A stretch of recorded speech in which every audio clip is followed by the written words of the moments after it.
Hello, ladies and gentlemen. It's your favorite paranormal investigator.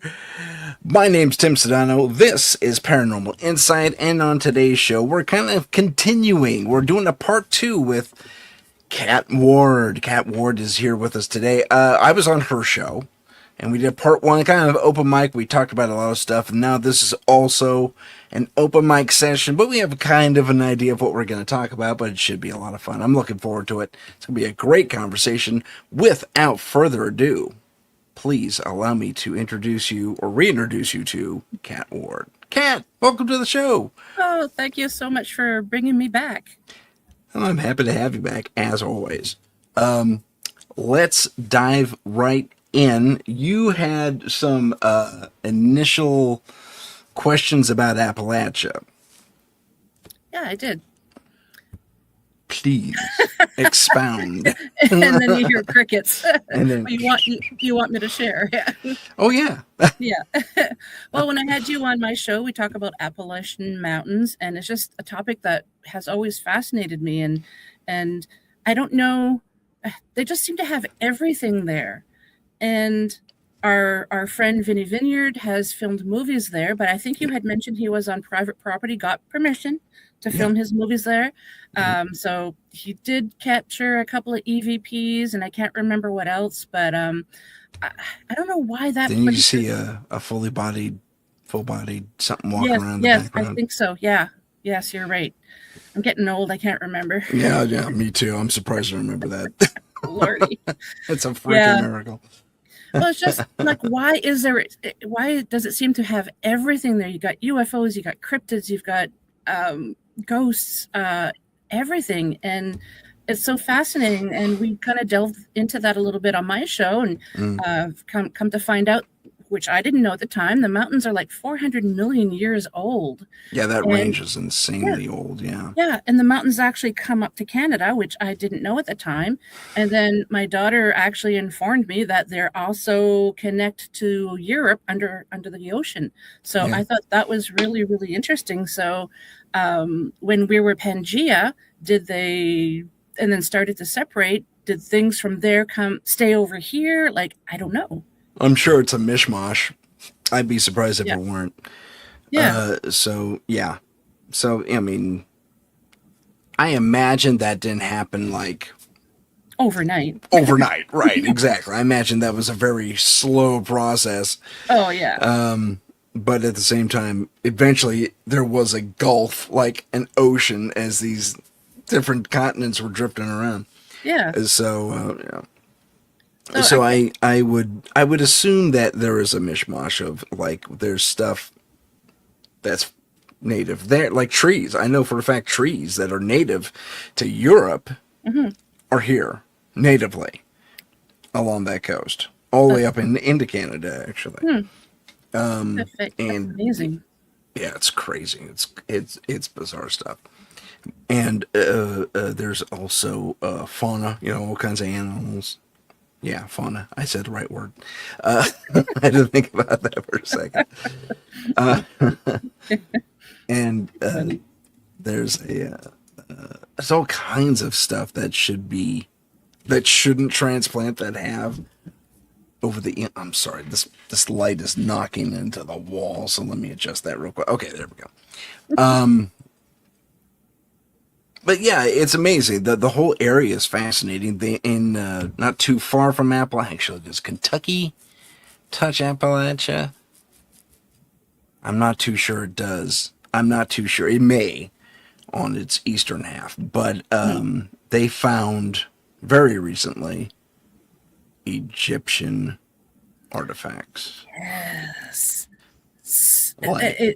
It's so exciting for me, because those of you who know me know that since I've been like in grade school, I've been fascinated with ancient Egypt. I've got a whole bunch of tattoos, and it's so funny because people meet me and they're like, "You don't look like the type to have tattoos," and I'm like, "There's a type." Roll the sleeves. Look at that. But yeah, that's so.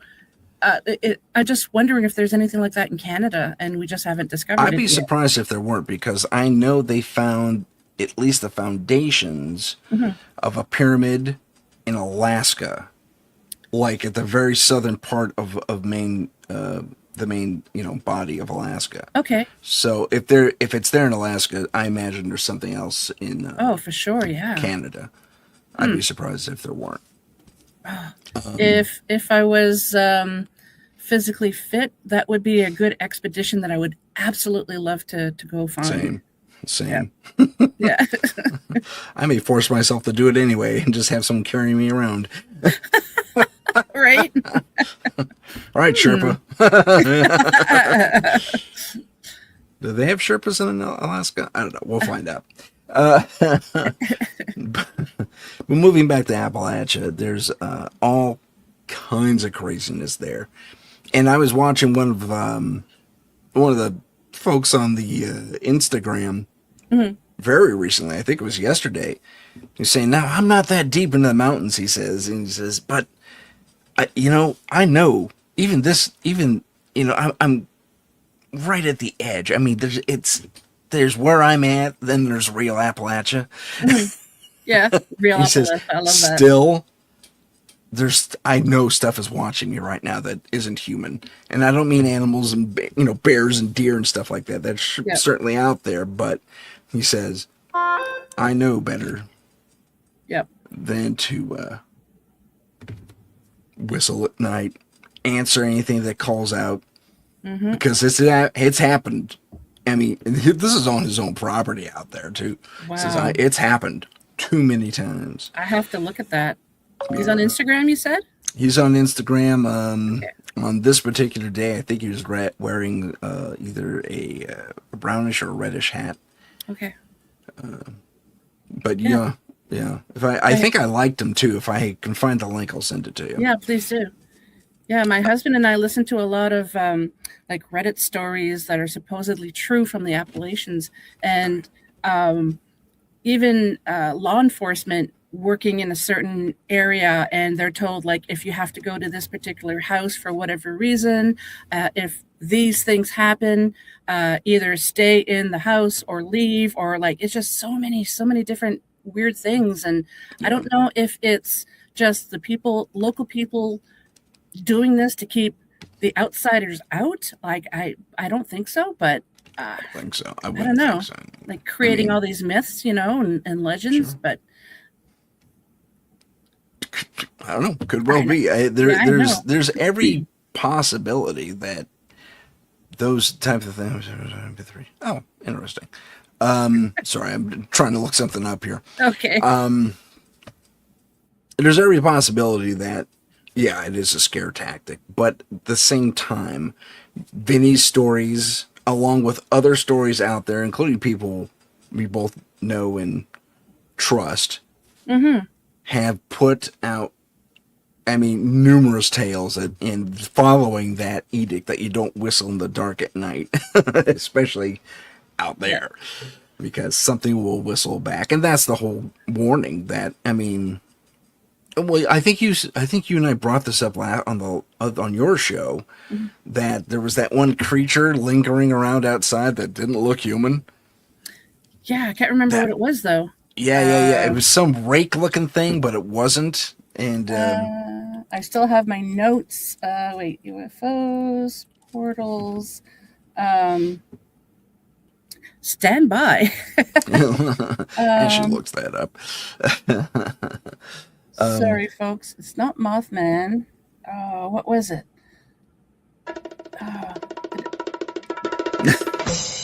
I love that was the drum roll for you. It's not the... Oh, jeepers. Not the Flatwoods Monster, is it? No. Flatwoods is a fun thing, but no. Yeah. No, I can't find it. I know we did touch on it, though. And I have heard people, too, say that just approaching the mountains, it just feels different. Like the vibe is weird. Yeah. So, yep, it's strange stuff. There was that one show that dealt with nothing but the Appalachians, and the number of monsters they have in their lore out there is insane. The Wampus Cat, the Skunk Ape, the something, the Gnarly Howler or something like that. Yeah. What? Spearfinger. Spearfinger's out there, Yep. right? Yep. All kinds of witch, stuff. yeah, a whole bunch of weird and There's a specific witch that's out there. There's a few witches out there, actually. Mhm. That the Blair Witch, the movie, kind of based that thing on, based that Yeah. whole premise on. Not to mention portals and dimensional theories that they have regarding Yeah. these portals. Yeah. And I'm sure there's other places on this planet that might have areas like that, but I haven't heard of any where they have like pretty much everything right there. Like it's just so creepy. Yeah. Or I at least want to can't go. think of any. Well, I'm thinking of the Bray Road Beast up in Wisconsin. Yep. They have a lot of stuff around that area. Like there's an unofficial triangle up there of That's right, weird. yeah. Yeah. Is It's that freaking bizarre. I'm sorry, I'm not up on my American geography. Is that That's close to the Appalachian Mountains? No, nowhere near it. Okay. Okay. It's on the other side. It's on the. I have to think in my head. North, south, west side. West side of the Great Lakes, Wisconsin area. Okay. I wasn't sure where Wisconsin is, so I think it's under Alberta / Quebec, maybe. Sorry, my Canadian geography sucks as well, so just don't worry about it. well, you have BC, Alberta, Saskatchewan, Manitoba, Quebec, yeah, Ontario. Well, and then Quebec's America. right over the lakes, though, isn't it? Ontario and Quebec, believe so. Oh my God. Well, let's do an internet search. Yeah. Dun, dun, dun, dun, dun, dun. Thank you so much. Thank you so much. You're such a kind audience. Let's start these. It's I'm so- using the buttons, and I just Yeah. discovered these things. well, I knew they were there, but I've never used them. That's good stuff. Spanning Canada, United States border, 5 lakes are Superior, Michigan, Huron, Erie, and Ontario. The Great Lakes Waterway. Give me a map. Give me a map. Yeah, that's what I'm trying to find. What are the 5 Great Lakes? Yes, just Quebec. wondering. Yes, Quebec and Ontario. It's Quebec. Okay. Yeah. Yeah. So I think it's right by. I think Wisconsin's right there by Quebec. I Pennsylvania. think. Golly. Yeah, kind of. Kind of. I think maybe there is a state between the states. I don't remember. Yeah, so you I'm have so sorry. Wisconsin, and then you have Lake Michigan. And then you Okay, have I'm right. Michigan. Okay. Yeah. Right on. Hey, I remember my geography. How's about that? And I got the Canadian portion right too. You knew more than me. No kidding. Lordy. Oh, you're too kind. You're too kind. Lordy. So You're going to have fun with those buttons now, aren't you? far too much. Yeah, far too much. The what? I'm sorry, got lost in my own stupidity here.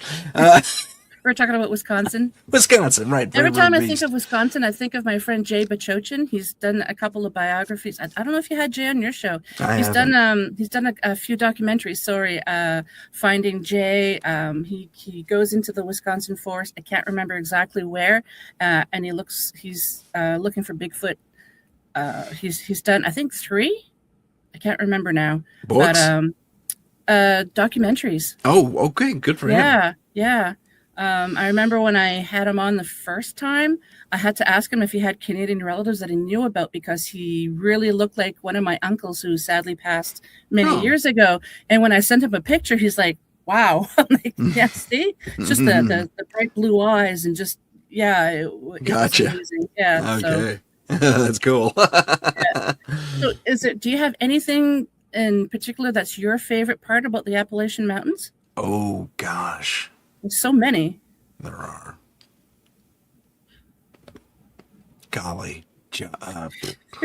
I mean, golly. I haven't used that word in 1,000 years. Oh, jeez.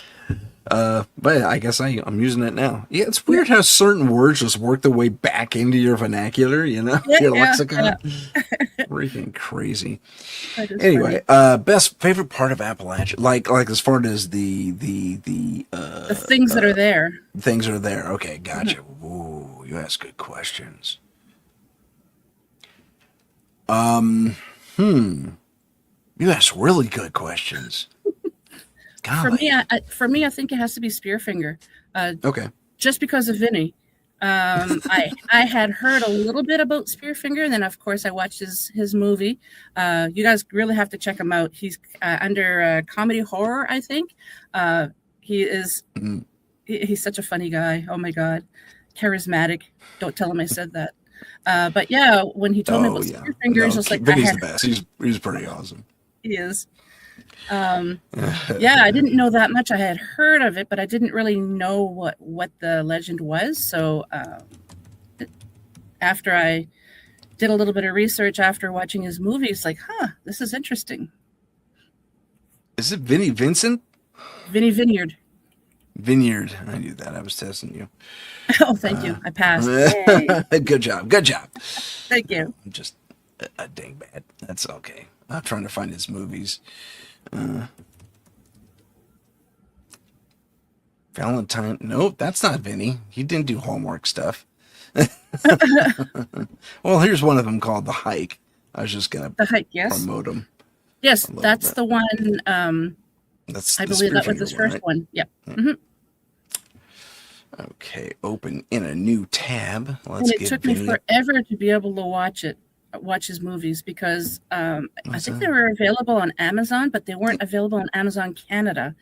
And I had done a request to Amazon to say, hey, bring it, or was it Netflix? I think it was Amazon. So I had put in a request saying, hey, I'd like for this movie to be available on this platform here in Canada. And then Vinny had let me know that the reason why it wasn't available because he also, because of the French-English thing up here in Canada, I think he had to also release it in French, like French subtitles or so. I can't remember. Yeah, okay. So there was a whole bunch of shenanigans. And finally, I think he released it on Hulu or something like that, which we have up here. Awesome. So I can't remember what platform I watched it on, but I was like, yes, finally. But that's Vinny in The Hike. I think this is a found footage piece, if I'm not mistaken, too, which is awesome. I did a found footage film myself called Blandy Tucker's Ghost. Let's pull that. Oh, yes. Let's plug all the movies we are associated with. Oh, man. But, everything about not only Spearfinger, but, all the different creatures there, including Bigfoot. There's, my favorite. Okay, hold on. As I'm thinking about it. Yeah. The Puckwudgie. The Puckwudgie. Oh, yes. Yeah, they're my favorite. They're wicked. They're horrible little things. Don't want to have them at a party. No, sure don't. Just for reference, that's my thing right there. Awesome. Tucker's Ghost. That's right. Go see it. It's available. Oh, okay, I'm done. Let me close that out. But I the Puckwudgie's my go-to for sure. They're freaking ancient. They're really mean, and apparently with good reason, but at the same time, I gotta say, get over it, man. But whatever. There's just an element to them that I think is just extra creepy because they're diminutive little guys. They're like 2.5, 3 foot max. Mm-hmm. And they have a varied description, but they're kind of shaggy, but they still wear elements of clothing or at least ritualistic garb. Okay, yeah. Which is interesting. We have them up here in Canada too. Do you really? Yeah, I did not know that. Yeah, I was lucky to have been a guest investigator with a friend's team last year. We went to, I'm not going to say where in Ontario, but we went to military housing. And the lady that we spoke with said that she was part Native. I can't remember. Was it Algonquin? I can't remember. Anyways, yeah, cute little guys, though, in a way. Mm. And they're goofy little... Boot the snoop. Boot the snoop. And you'll pay for it. Mustn't tease is the note right there. I don't know if you can see that. Yeah. Mustn't tease. Yeah. So when I was speaking with this lady, the client, she said that herself and her friends have seen what resembles a pukwudgie scurrying in her basement. Oh, wow. That's weird. Usually they don't go indoors. Yeah. I guess the ones in Canada do. Oh, yeah, maybe. We didn't find any evidence of it at the time, but we weren't there for very long. But I thought that was very interesting when she mentioned that. That's very interesting. And she was sure it was a pukwudgie. Yep. Wow. I never thought to ask the description because maybe what she calls a pukwudgie is something else. I just thought of that now. Yeah. Yeah. I hear you. There was a Phil, exploring with Phil, whose last name completely escapes me now. That was his bag. I don't know if he does it anymore. I haven't seen anything of Phil exploring anything lately, but going up to that section in Vermont and doing the explorations with the pukwudgie and all that fun stuff, and he had amazing responses sometimes. And of the creatures in our lore, at least in this hemisphere, they're one of the few creatures that are more or less, and this is, I might be talking out of my butt on this, but more or less, these are the creatures that are confirmed to exist in an alternate dimension. They're the ones that peek through, mess with you, and then go back. Almost sound like a gremlin. Almost, yeah. And who knows? They could be, if they're on an alternate Earth and they have as much diversity as we do. Completely possible. So, now, pukwudgies and little people wouldn't be the same, right? Their stature's the same, roughly. Yeah, that's what I'm thinking. But their basic look is the same, except the pukwudgies seem to be a little more scraggly and, I don't know, for lack of a better term, primitive. But I mean, I was thinking wild, but yeah, that's wild. Good. Okay. Whereas something, say, is like a gnome would have the hat, the coat, groomed beard, and the whole thing. So I imagine there's various echelons of and statuses.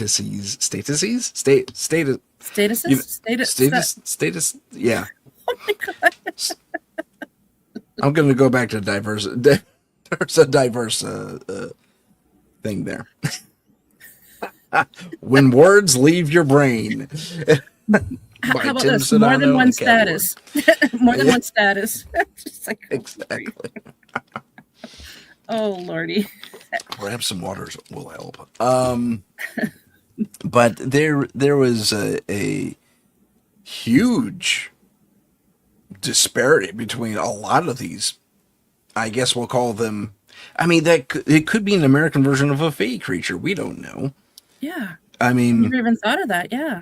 I mean, again, if they're living in an alternate Earth, an alternate reality that weaves in and out of this one a little bit, who knows what they have? I mean, there's also funny misconceptions about a lot of the fey folk, especially in more modern Western terms, as far as those who really lock into the folklore of it all.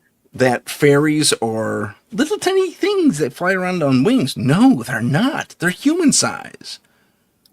Did you know? I didn't know that until very recently. And the little ones we see with wings are pixies. Oh, yeah? Yeah. Oh, I thought fairies are tiny little things. No, apparently that's a common misconception. Fairies are adult size, human size. Huh. Did you? I was so blown away by that. That's just amazing. I wish there was an ooh button on here. Yeah, I know, right? Oh, good times. Good times. Do the human-sized ones have wings too? Apparently not. No. Huh.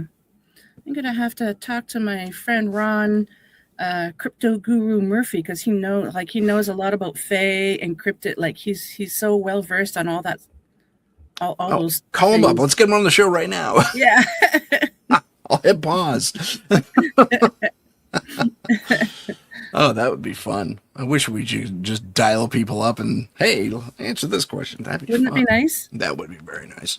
Phone a friend.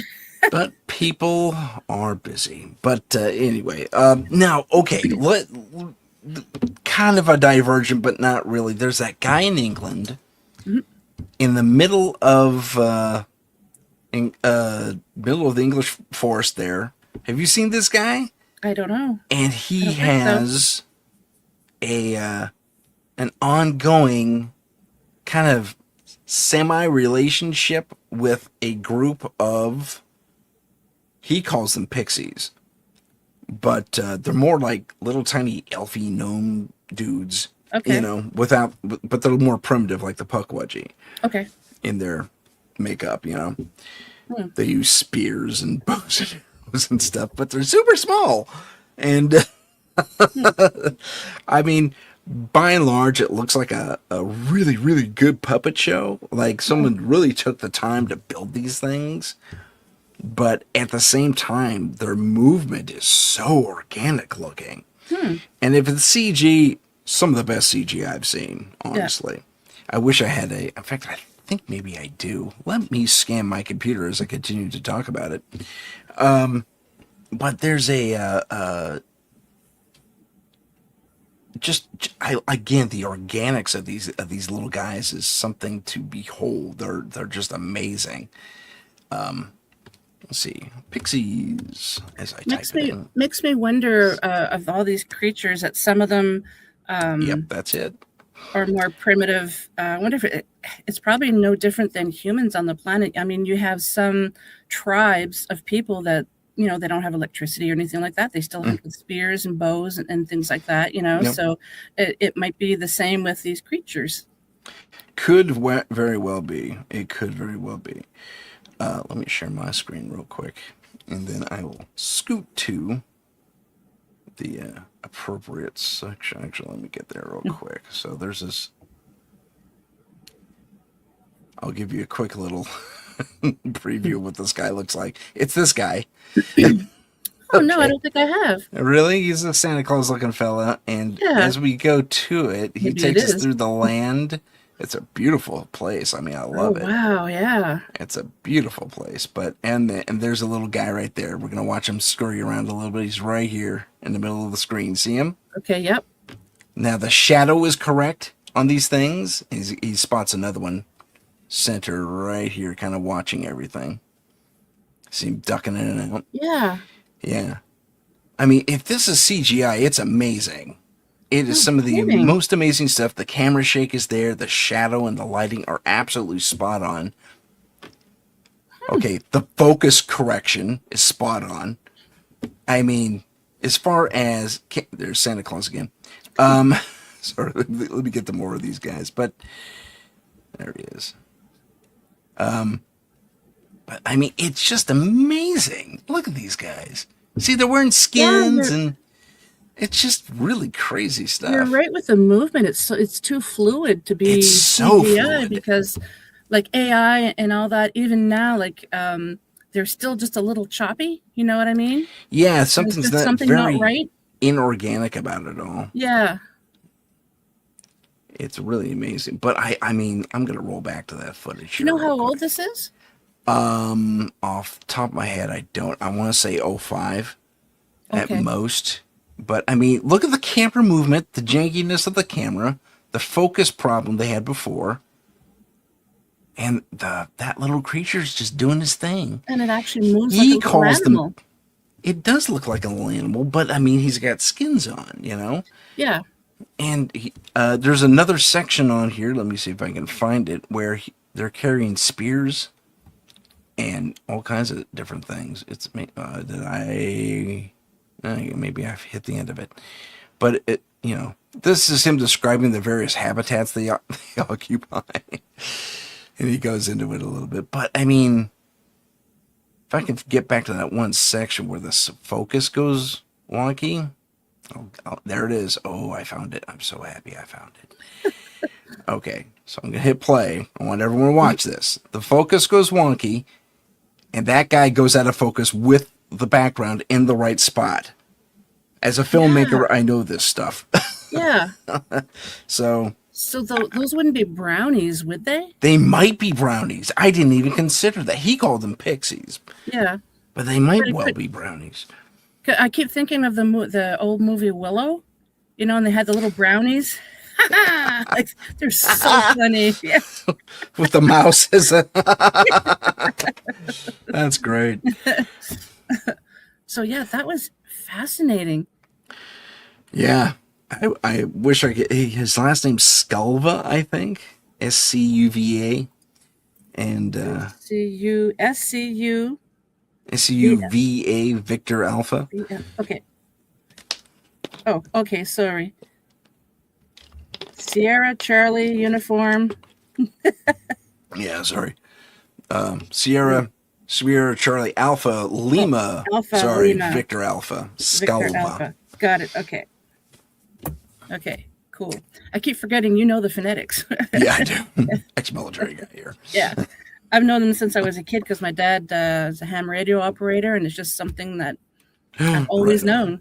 That's awesome. I think that's a great skill for everyone to have. Yeah. I wish I remembered my Morse code more. I was taught that in the Boy Scouts. Yeah. And I remember maybe a third of it. I know the basics like SOS, and that's about it.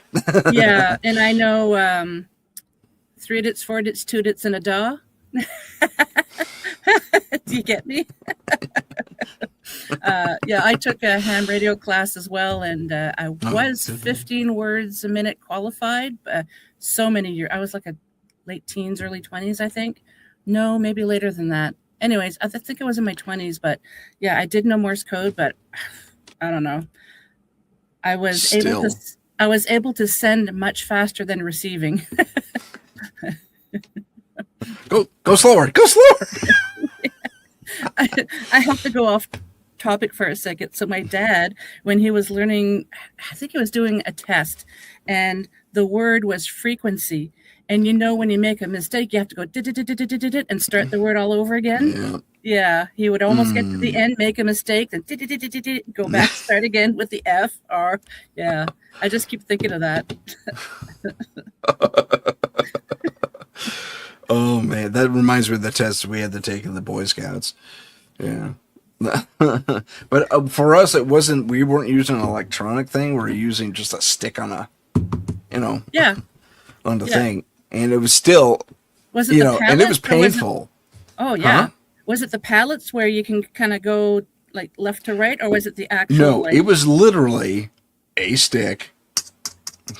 Oh, and because our scout leader was there testing us. Okay, yeah. So, but it was sometimes painful to send messages because it took 10 minutes each message. Yeah. One word, it took forever to get a letter out. And if you space it too long, you got to start over. Oh, man. Yeah. It was funny. the torment and torture of Morse code. Yes. Good to know, though, because a lot of ham radio operators still use it. It's still a relatively effective way to communicate. And there's even machines now that'll do most of the work for you. Oh, yeah, yeah. I believe in Canada, to get your amateur radio license, I think they took away Morse code. Really? I mean, it's a touch outdated nowadays. Yeah, but especially it's cool, when you can send encrypted things over. Yeah. My dad has an old military 19 set, and every November 11th, he'll do contacts only with Morse code from all over the world. And then once he gets their contact information, then he sends out a little certificate for them. So I don't know if he still does it. That's fantastic. I love it. What's significant about November 11th? It's Remembrance Day. So yeah. Okay. Don't you guys have something on a November 11th there? Maybe I'm missing it. Let me check. You know what? We have the internet at our beck and call. It's a good thing this is called open mic. We can Yeah, exactly. As we do live internet checks. So I have on investigation, because I have a few Morse keys that I've collected over the years. I think there's one from the 40s. Anyways, I had actually brought. I'm sorry. Sorry to interrupt you. Veterans Day. Veterans Day. Of course. Right. Duh, military guy. I thought it was a different day for some reason. Shame on you. Oh, I know.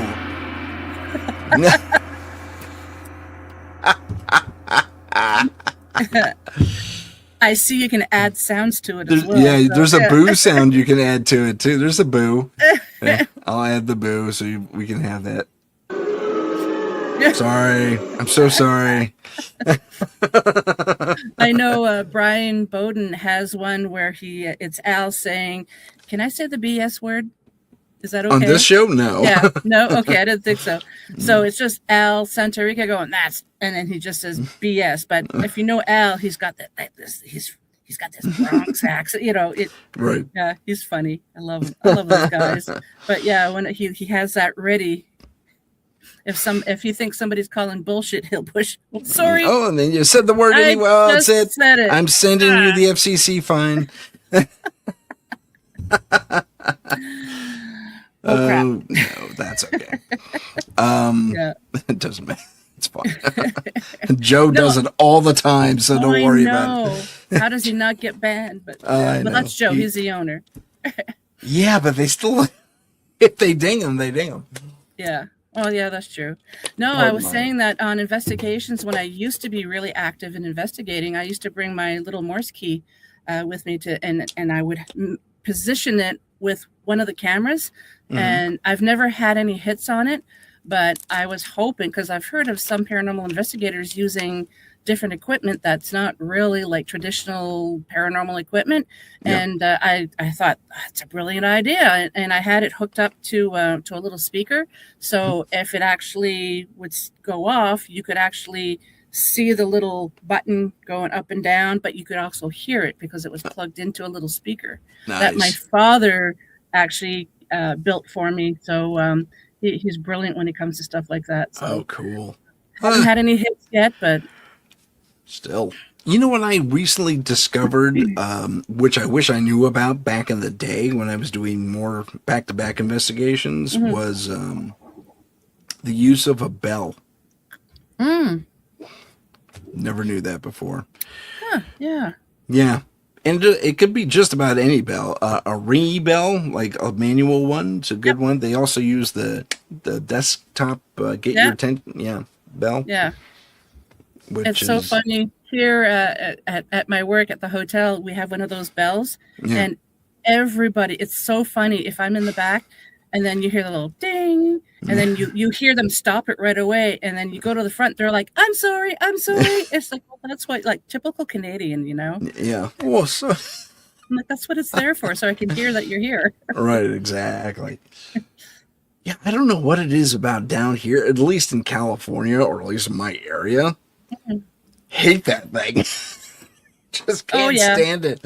It's like, oh, what? I'm here. Leave me alone. It's like, why are you here, dude? Man, did you pick the wrong career? Well, every once in a while, we get someone that goes, hello. And then when you go to the front, it's like, I didn't want to ring the bell. Yeah. Everyone's really timid about being loud. That's kind of interesting. I know. Yeah. I remember the first time I had gotten a motion detector for investigating. And whoever has ever heard one, that's ear piercing if you're close. Like, it's got this. Oh, you got the old ones. Yeah. Those old ones? Oh, well, no, it's relatively new, but it just has this ear piercing.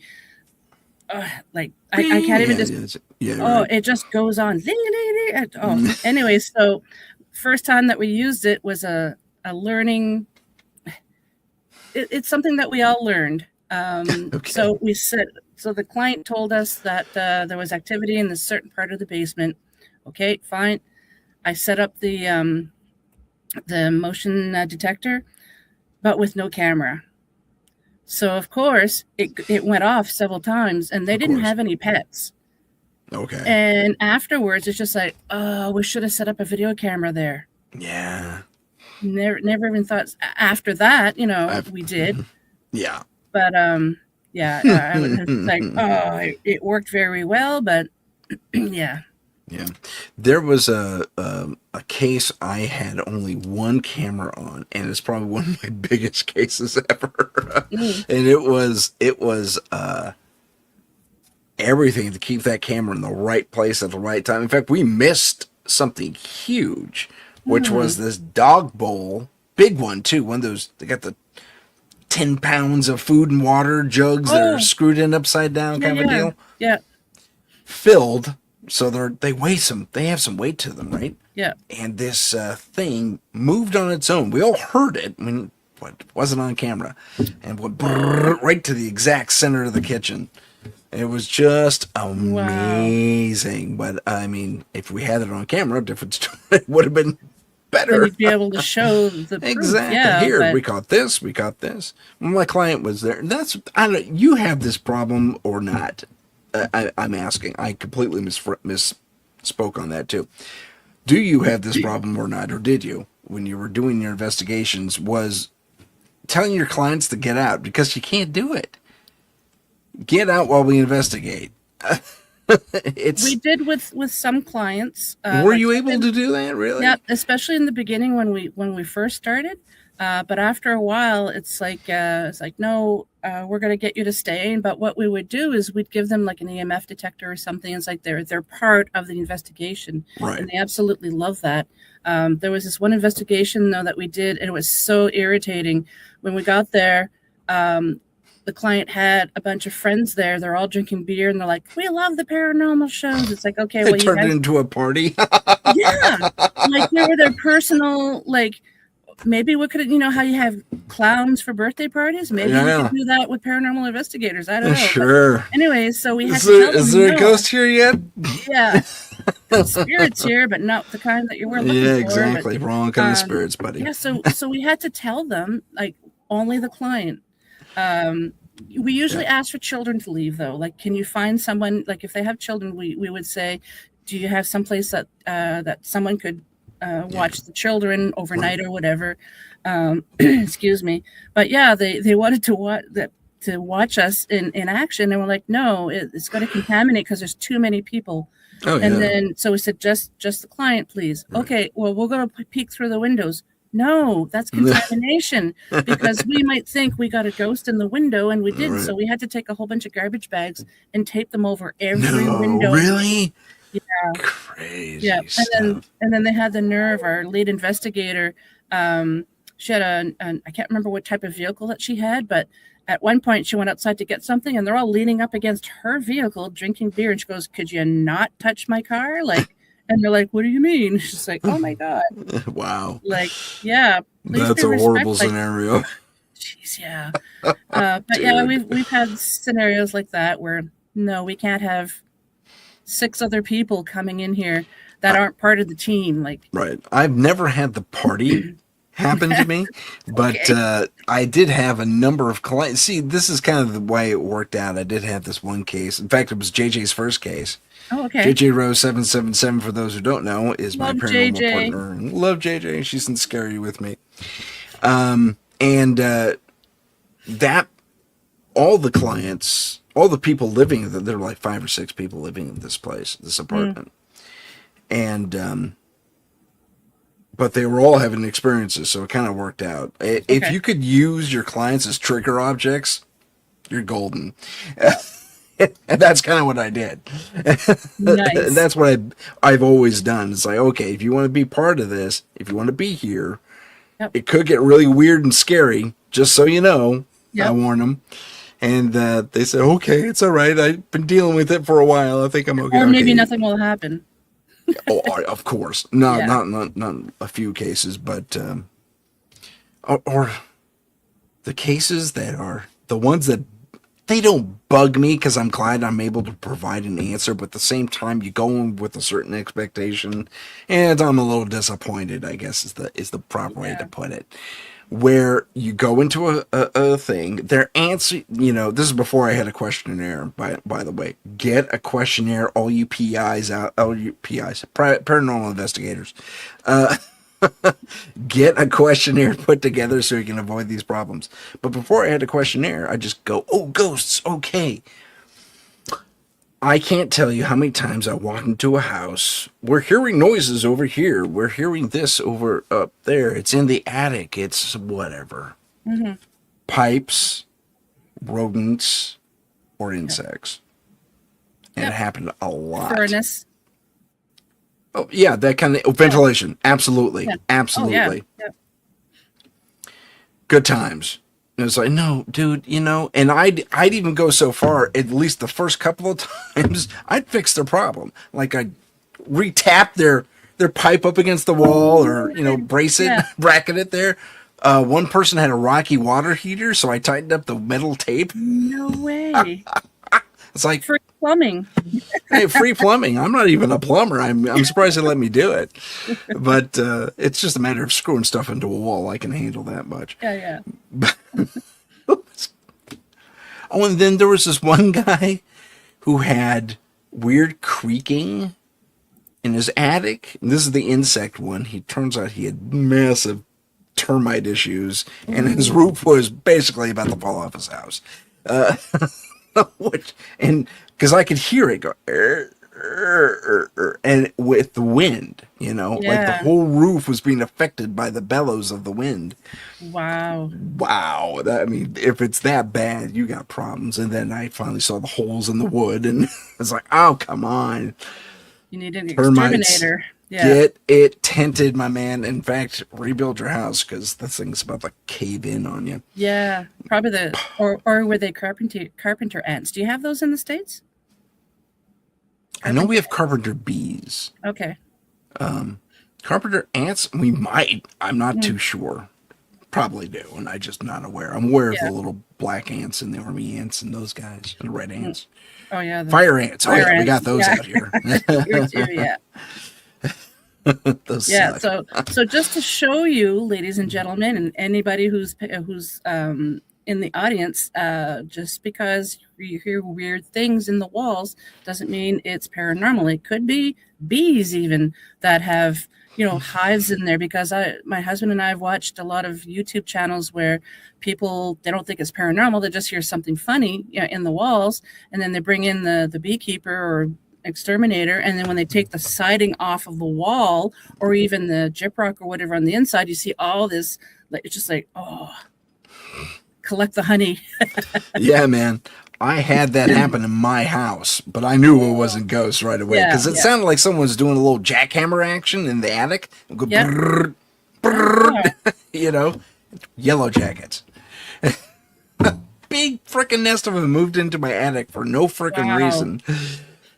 Crazy. Just nuts. And so we had those exterminated and had this, and the ceiling was bulging because they worked everything down to they were this close to breaking through.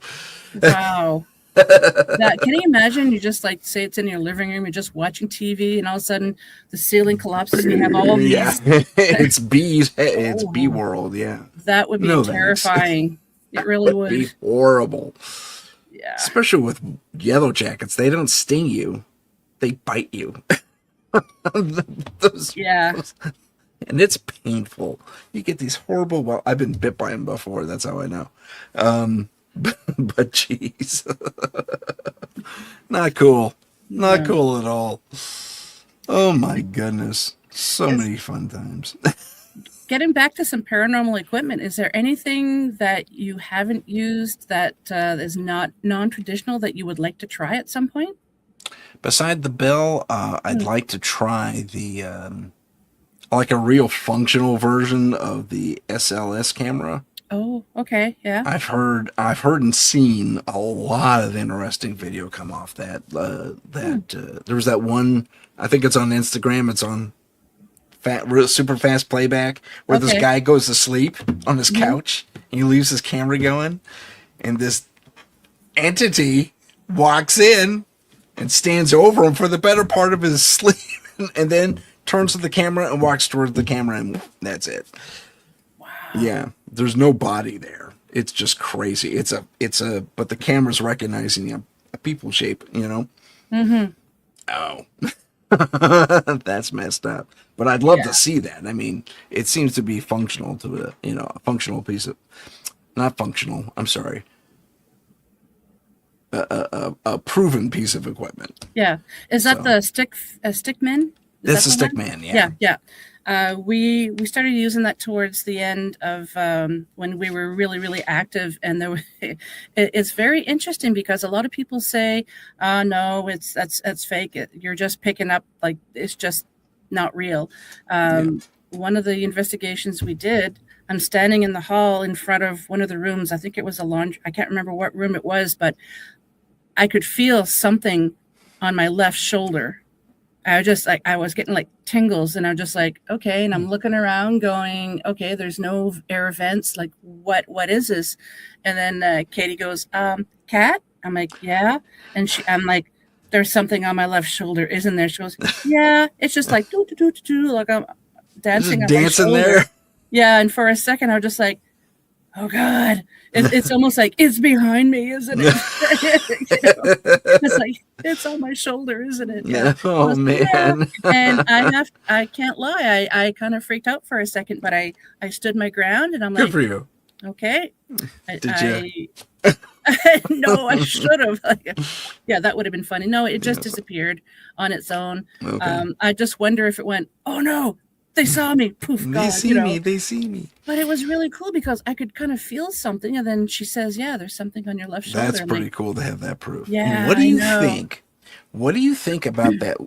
I've seen a few of them. These thermal image camera videos where people are sitting there and suddenly this cold spot comes up and they react as if a ghost is there. Have you seen those? No, I haven't. Oh, I might have it in my library. I'm not too sure. But I have it. That's interesting. Yeah, it's interesting. But at the same time, I go, well, maybe, I don't know. I'm 50-50 on it. Because the way these things look, they look like blobs. Like, if you ever seen, remember that, I don't know if you had it in Canada, that old cartoon called The Shmoo? I was just, as soon as you said the blob, that's what I thought of. That's what it looks like. It looks like an outline of the Shmoo goes whoop and then goes away. Wow. That's awesome.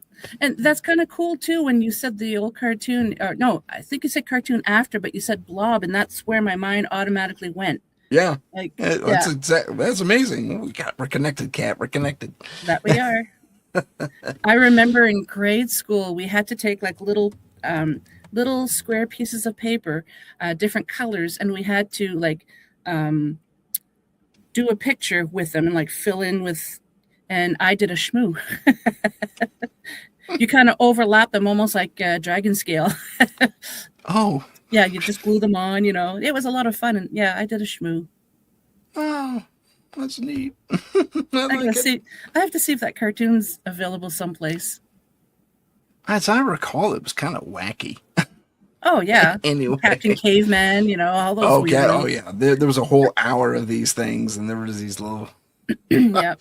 I think my favorite one that was just so left field was... well, not left field, but, I mean, given the era, I'm not too surprised by it. But it's the one where they had the ghost colonial guy. Hello there. It was kind of effeminate. Oh, yeah. I can't remember who. I can't remember what that was called. Yeah, I totally forgot about that one. Hold on.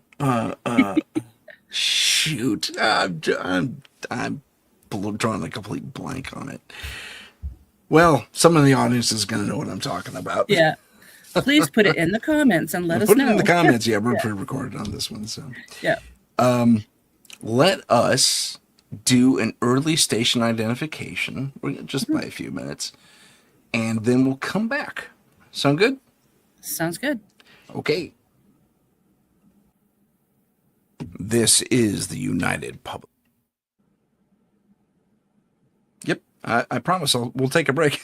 As soon as the thing starts playing. This is the United Public Radio Network, 107.7 FM in New Orleans and 105.3 in the Gulf Coast. UPRN talkradio.com. esoteric programming at its finest. And that's all I really want to do. So we got that out of the way. I just love talking to you too much. We're going to skip the rest of the commercials.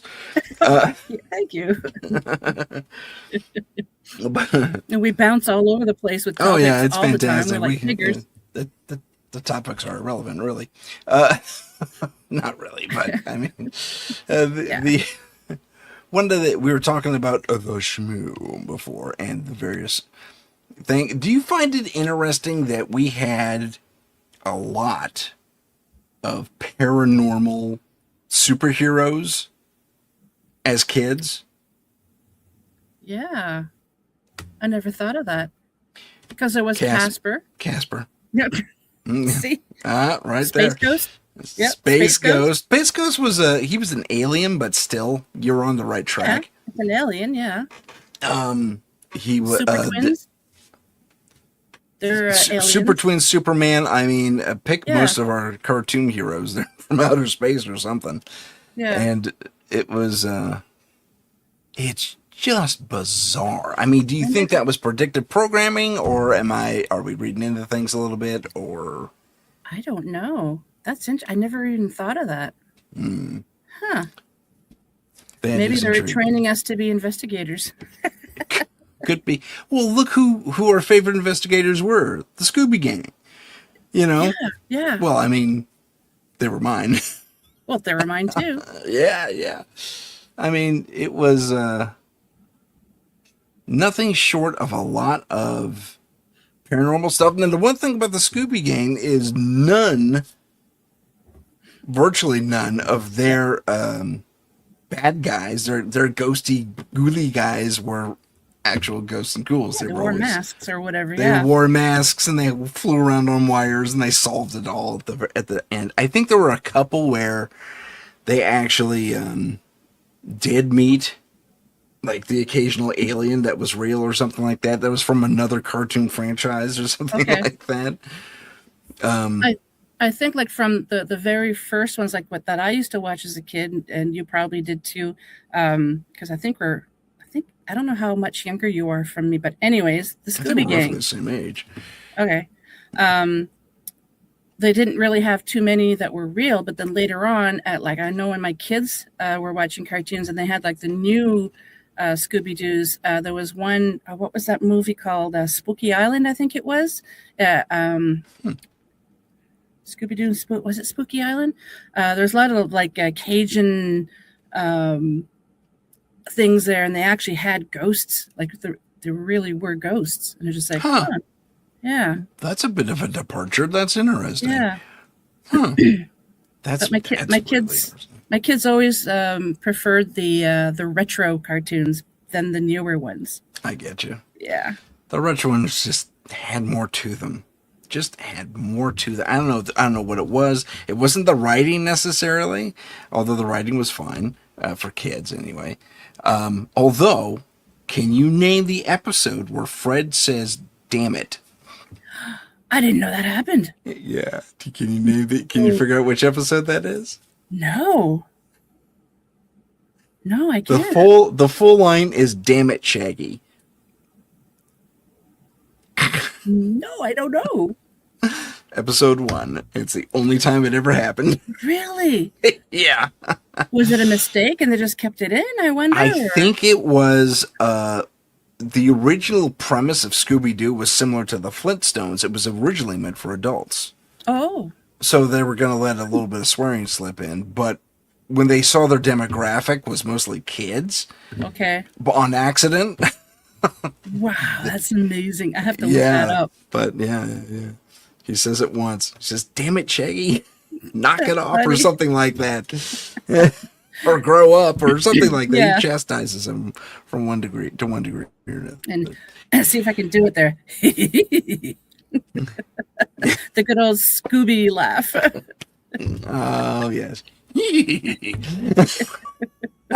My kids used to love that when I did that. Oh, that's great. That's awesome. You're a good mom. Crazy. I had to make it fun for me too. I mean, yeah, I get you. Because sometimes, You probably experienced this then, where you go back and you watch the old episodes, and you go, "I found that funny." That was entertaining to me. I guess. Yeah. Tastes for some get a little more some mature. cartoons. Yeah, some of them. Okay. Rocket Robin Hood. That's a new one on me. You've never heard of Rocket Robin Hood? No. It was so bad. There's lots of they would use the same cartoon clips over and over again, and then they'd have songs, and yeah, my kids loved it because I watched it as a kid and I liked it, but then later on, because we used to have the cartoon channel, it was cartoon retro. I can't remember. It was the retro ones, and yeah, they had Rocket Robin Hood, and my kids loved it. Well, I think it's because they got to stay up a little later. I love because it was Rocket usually Robin on Friday nights. Yeah. Gotcha. Yeah. Gotcha. There. No, I haven't heard that Canadian one. thing too. One more time. It could be a Canadian thing. Could Maybe be. you guys didn't. Was it have Hanna-Barbera? I think. Okay. Interesting. Internet search. Go. Yeah. Oh man. Oh, it is a Canadian animated science fiction Okay. television series. That's why. Okay. Okay, that makes sense. It was really bad. Yeah. Oh, you no. have to look it up. It's just like, I'll look it up. But there was it was a question that came up yesterday. Well, for me, it was yesterday. For us, because again, we're pre-recorded kids. Sorry to break the fourth wall there, or whatever your fantasies. This is a pre-recorded show today. But on my last show, I'll put it that way. On my last show, too bad I can't edit that out. Oh well. On my last show, I had David Salinas on from David Don't Know and Down the Rabbit Hole. And we talked about, and I'll show you this clip, and it's a little unrelated to what we were talking about, but again, we like to jump around here. it's something you and I always do. Yeah, it's just fun for us. We like to mess with our audience's perceptions. Yeah. So look at this little guy. He started some fire. So just watch it. He has this little flare up. Oh, And he starts a fire. how did he do that? Now, he didn't. Although they say these little guys are running all over Laguna Beach. Which, for my money, would mean Laguna Beach would be in flames right now. Because apparently they can start a pretty healthy swath of things. But what I like about it, as far as, I wonder if I could pause this. I can't Fire-breathing pause dragons. this. Yeah, for sure. So let's see if I can get him to do it. He raises up, and then I pause, and then, damn it, I wasn't quick enough on the draw. Is that rears real up. or Huh? is that real or did somebody? I think the it's flames. I think it's AI. Okay. But I gotta give whoever programmed this or prompted it credit because it's realistic enough. That's a real lizard, but I think him puffing out fire is completely made up.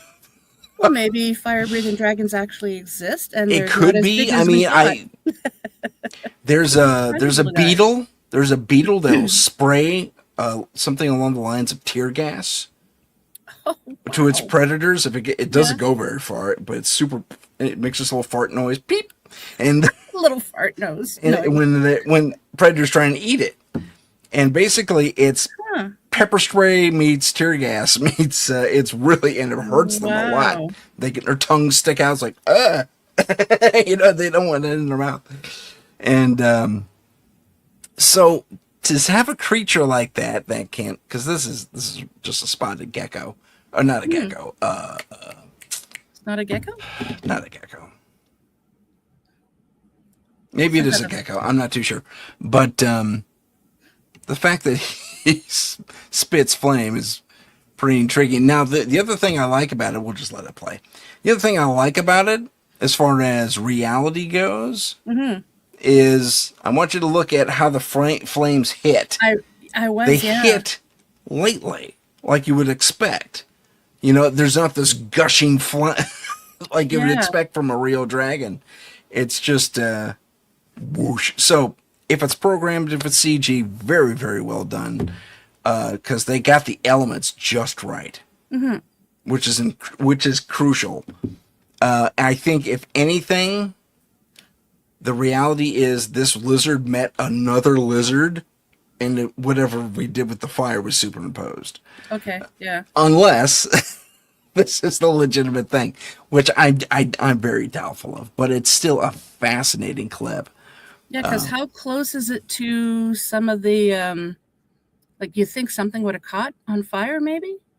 Well, it did. If you watch, the ground goes, starts lighting up, but it's not this gushing flame, you know?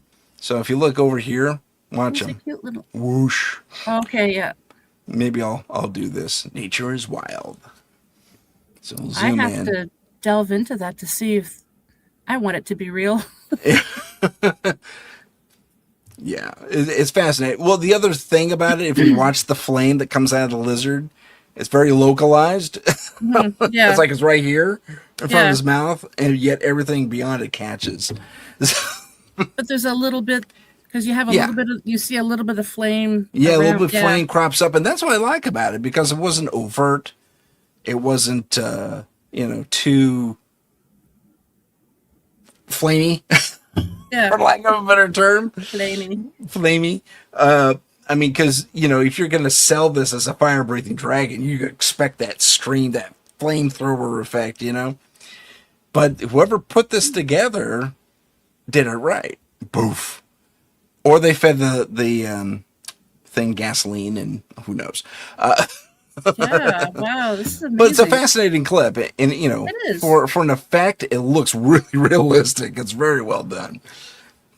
Oh, many years ago, when my husband was on his first tour, I was watching PBS, the TV network, and so I called my dad and I said, "Oh my God, there's a show on PBS right now. You got to watch it. It's on dragons," and instinctively, I'm just like, I don't think this is real, but I was just like, oh my God, they were just talking about what they would have eaten to be able to breathe the flames. And like, it was like I think it was like an hour or two. I can't remember how long it was, but it was just amazing. And I didn't want to believe it, but I was just like, wow, like it was so well done. And then at the end, 3 years in the making, it wasn't real. I was just like, oh. I was so disappointed, Just but crushed the spirits of everyone who was really hoping this was real. And I remember calling I've been trying to find that show and lately, and I can't find it, but because we watched Reign of Fire the other night, and love that movie. Then I had to call my dad back, and I'm like, yeah, did you watch it? Did you see that it's not real after all? I was just, we were so disappointed, but they're extinct because I can't remember what the reason was, but they really went into that. Like I said, their diet, certain rocks that they would consume, and it's just like, oh my God, this is amazing. And I'm just like, this can't be real. I wanted to believe it so badly, but I was still skeptical. But yeah, at the end, I was still very disappointed. Oh, but it was very, very well done. Here we see what we call the arch dragon stalking its prey. Yeah. just crazy stuff. Just crazy stuff. So if anybody else who is in the audience who has actually seen that, please reach out to Tim, myself, put it in the comments. I want to know if anybody else watched it. I got one for you, Kat. It was PBS, I mean, who knows? Yeah. You're supposed to tell the truth on PBS. What's going on? Here's one for you. I don't know if you saw this.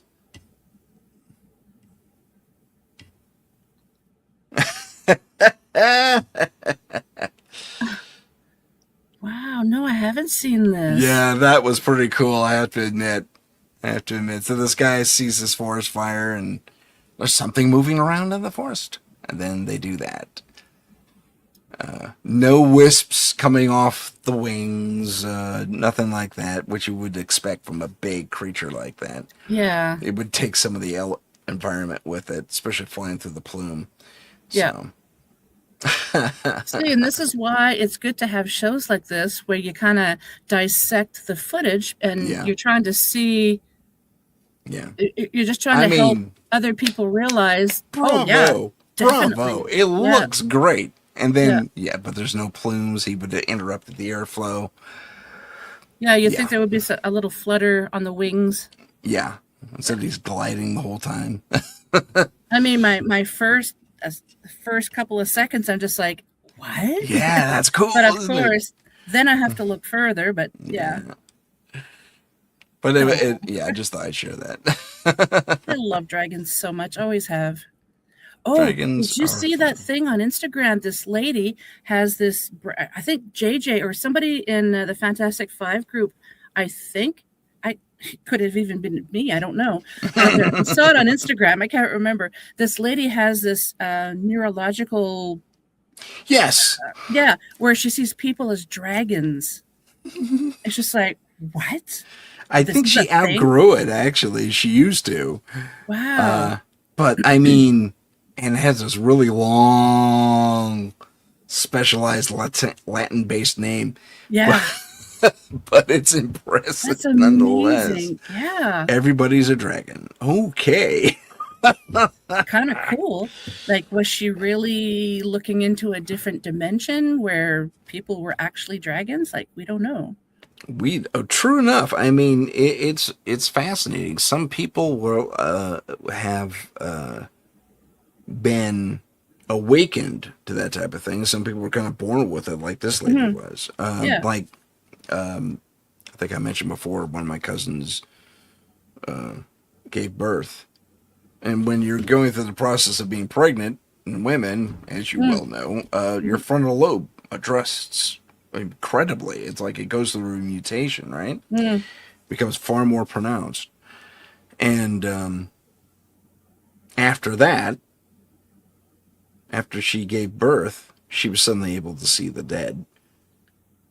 Wow. She saw dead people. Not to make a joke, but she did. And she didn't tell anybody about it for years. And then she finally came forward to me, came out to me and said, Tim, I know you're into this thing. Tell me I'm not crazy. I was like, okay, let's check it out.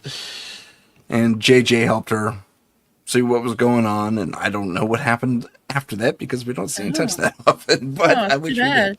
I'd like to know if she still sees it. Yeah. I'm sure she wouldn't want to talk about it because it is potentially detrimental to her career path. So you would have to have her like bright light so you can't see what pixelated out. Like. Yeah, exactly. Yeah, different voice, voice changer. Hello there, Tim. Could use Chef Ramsay's voice. Just AI swapper for someone else. Yeah. I know this looks like that's fascinating. But it isn't. Wow, that's awesome. Yeah, that's pretty intriguing. Because I do know that I think I recently shared it on Instagram today, or I think I did. Apparently, when women are pregnant, they don't sleep well, obviously, and then after they give birth, like even if they were sound sleepers before they got pregnant, after they've delivered their kids, even for years later, they're not good sleepers. Every little, like even in their sleep, they can still recognize tiny noises, and it wakes us up right away. Yeah. And I can contest to that because I still have that. My kids are like 22 and 24, and it's just like I still have little, they be big kids now. But yeah, it's kind of funny. Interesting how oh my god, biology. Biologic. Oh, good grief! I'm so sorry. I put that in your head. I'm sorry. That's my fault. Biology. There we go. There we go. That was painful. Well, at least that word sounds normal, not like humanity. Does that still bug you? Yes. Oh, no. And galaxy. Oh, that's right. Those 2 words, only the 2. Just all of a sudden, it's just like crazy. So if anybody Words out there, not the same from a cat. yeah, right? If anybody in the audience has heard of this issue, it's just 2 words that they just do not sound or feel right. Please let us know. Yes, it's please driving do. me crazy. Yeah, that's an intriguing. Yeah, it's not just me saying it. It's when I hear other people say it. It's just like cringe. It doesn't sound right. Nails on a chalkboard kind of a reaction. Yeah. It's just wrong, and I don't know why. Because we are all dragons, cat. Yeah, maybe. Yeah. Jeepers. Oh man. Oh, that's too. I'm on a different earth, and maybe those 2 words are just like didn't carry over. I don't know. I don't know. That's weird. The big spinning disc we all live in. Yeah. But at least I don't have that song still stuck in my head. I'm not even going to try to remember what it was, because I think it was like a year or more that it was always in my head. And I remember the Fantastic Five, we were discussing it, trying to figure out, well, is it trying to tell me that something's going to happen? Like, and JJ was convinced that maybe it was this event and maybe it's going to go away, and it didn't. And it's just like, oh, like, get out of my mind. Get out of my brain. Yeah. Good grief. Oh, man. That's crazy. Just crazy. Let's see. Where was I? I was in a cool place here, and then I went and I looked at my message. There I am. Okay, there we go. But one of the talking about. Yes, I have lost complete control of this show. Does it happen with other guests? Is it just you and I usually? It's just you and me, honestly. No, that's not entirely true. Anyone in the Fantastic Five, actually. Oh, okay. We just go. You just say that Tom and Kate took over the show, and yeah, right, Tom and Kate. I dig it. For those of you who don't know, go watch part 1 over on Cat Ward's show, Paranormal Heart. Yeah. Oh, they won't get the Kate part though. So when I did the show with Tim, it was so funny. We did it on Appalachian Mountains, and when I did my introduction, I introduced him as Tom Sedano. Twice. And I'm just like, what? Twice? Yeah, just like Tom. It's like, no, it's Tim Sedano. It's Tim. He's the evil twin. So then what we had done after we recorded that one, we originally recorded your show, but for whatever reason, it didn't save in the studio, so we had to redo it, which is what we're doing now. Yep. But when you did the introduction for me, you introduced me as Kate Ward. So now the joke is, when things go awry on our shows, we're going to blame Tom and Kate. That's right, Tom and Kate are taking us off the rails. Yeah, the evil twin. Ooh, yeah. Good times. Good times. Oh my goodness. So, there was. Did I find? Oh, I thought I found that guy from Appalachia, but I didn't. Shoot, looked very similar, but it wasn't him. I'm scanning my weird file on Instagram as we do this, just so I can find that file because it's relevant to our conversation. Yeah. You have a weird file. That's awesome. I have a weird file. Yeah. I just if it's paranormal evidence, it goes into the weird file. Is it a file on Instagram or just on? Yeah, it's a folder. Yeah. Oh, I didn't know we could do that. Yeah. Okay, this is fun. I'm gonna share this. We giggle more than anything. Just check this out. It's pretty good. Okay.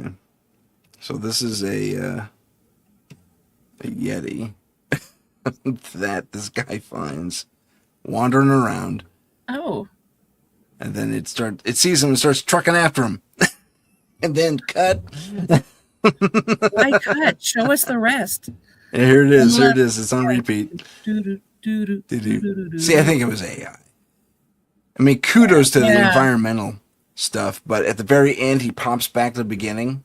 See? Yeah. So it was, AI. But it was really well done. I thought it was very cool. And Just look at the footprints in the snow. Yeah, they're all weird. Oh yeah, they did such a good job on that together. Such a good job. Really cool. And yeah, he trucks around for no reason, and you think it's a dude in a suit, but I don't know. They got the proportions right, but I don't know. I just thought that it just makes me laugh more than anything. I just thought I wish there was more. Me too. Just as an investigator, I want to see more. What else you got? Pretty what cool. else you got? You got any more? What else you got? Today? Yeah, that's how investigators are. Hopefully not that annoying, but yeah. I had to laugh. So in Bancroft, Ontario, every year in the beginning of August, it's called the Bancroft Gemboree, GEM. So you can go, there's 2 buildings. You can buy gems, fossils, meteorites. Like it's really, really cool. And so it was the 60th anniversary, I think it was, last year when my daughter and I went. So her and I usually go every year. We make a day of it. We go there. We have lunch at the same pub. And then in the same building, they have like a little chocolate fudge factory, and we go and buy things there. There's a little brewery there too, and we go and I buy little cans of beer. It's a fun tradition for us. So because it was the 60th year last year, we're in lineup. So we drive a couple of hours. We try to leave early so it can be the first ones in lineup. I think we're like 5th or 6th in line. So they had somebody from the local newspaper or radio station, I can't remember what it was, asking people in line, "Can I interview you? Where are you from? What brings you here? What do you look forward to seeing the most? Anything in particular that you're looking for to purchase?" So when we were done, my daughter afterwards was like, "Mom, you can't help yourself, can you?" I started interviewing him after he stopped. I'm like, "So, how long have you been doing this? Are there any particular gem?" And he just stopped and just like, "Oh," and he started telling me. It's like he was pleasantly surprised. We had a little conversation. Yeah. That's awesome. And then I'm like, "Okay, thank you. I'm just curious to see your point of view as well, So then he leaves, and Victoria's just like, "You can't help yourself, can you? You can't help yourself." I'm like, "I don't know. I like to talk to people, and he's talking to us, and I want to know, what do you like about here too?" It's just man. Yeah. Quid pro quo. I'm with you. I'm with you.